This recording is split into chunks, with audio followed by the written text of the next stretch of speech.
আমাকে সঠিক পথ দেখান, যেন আমি দুনিয়া ও আখিরাত দুই জায়গাতেই সম্মানিত এবং পুরস্কৃত হই।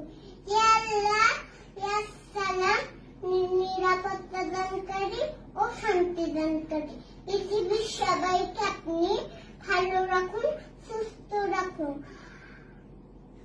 আমিন।